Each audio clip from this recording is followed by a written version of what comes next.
Good morning, it's Angel, and this is the marathon morning video. As you can see, I have my 26.2 mile shirt on, ready for today, or maybe not. I've been on call this weekend for my job, so I have literally been up since Friday night.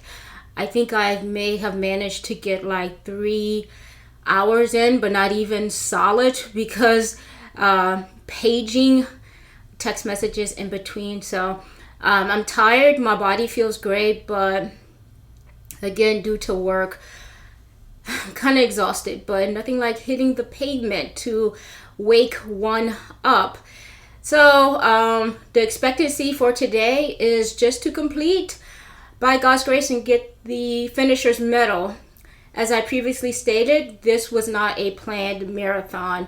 But once you become a marathoner, you're a marathoner. So just as someone invites you to a 5K, a 10K, a half, or whatever the case may be, you just say, okay, yeah, I'll do it.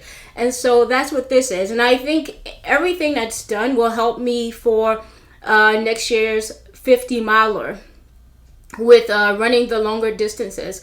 I hope at the end of the year or probably in the fall to run at least a 50K, which is the shortest ultra distance. But all is prep for that 50 miler. So I'm looking forward to the training as I continuously build my business and my brand. So it's pretty tough. So I ate this morning. I ate around 3:30-ish. I have Vaseline my feet and all necessary extremities in preparation of preventing shafting. I have a few gels. The course is 8 times around the loop. It's not circular. The half marathoners will run 4 times. The full marathoners will run 8. So the expectancy is just to run very nice and easy, let my body warm up because I did not run yesterday due to the rain and the probability of dehydrating because the excessive humidity. So yeah, I feel no aches, no pains. Again, just fatigue from being on call and working all weekend and not getting enough rest. Right now, I'm about to have my final meal, really small, a vegan muffin with some water and added nutrients just to make sure it's not just water, because water alone can dilute the sodium that's already in your body if you don't have enough, which is not beneficial because you need that sodium. So I should be nice and fluffy at the start of the race, which I think I am, and you want that because that means you're well fueled and hydrated. You don't want to start out not having the proper hydrating, and I think and proper fueling, which I think was a major issue regarding the New York City Marathon. I think also for me the challenge is my work schedule.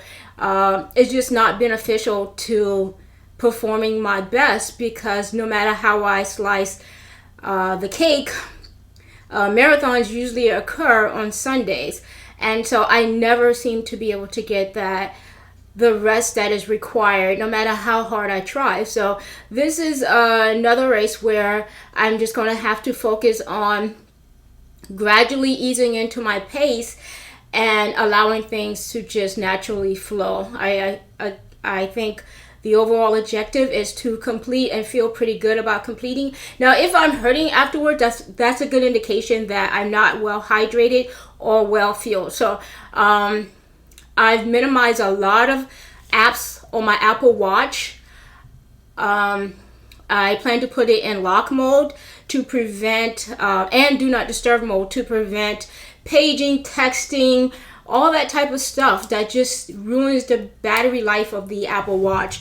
Because as I previously said, the Apple Watch just was not as effective as it should have been or could have been with the New York City Marathon. And some of that is just the environment. The GPS is horrible. There's large buildings. I noticed that even though I had it in like the swim or water protection mode, that I was still receiving pages. So all this contribute to battery life. So now I just have 3 items in my dock: my Work Outdoors app, my music app, and my activity app. So those are the only items that will be updating. Everything was taken out. I turned off everything in the background with the exception of those 3 items, and I will put it in water protection mode.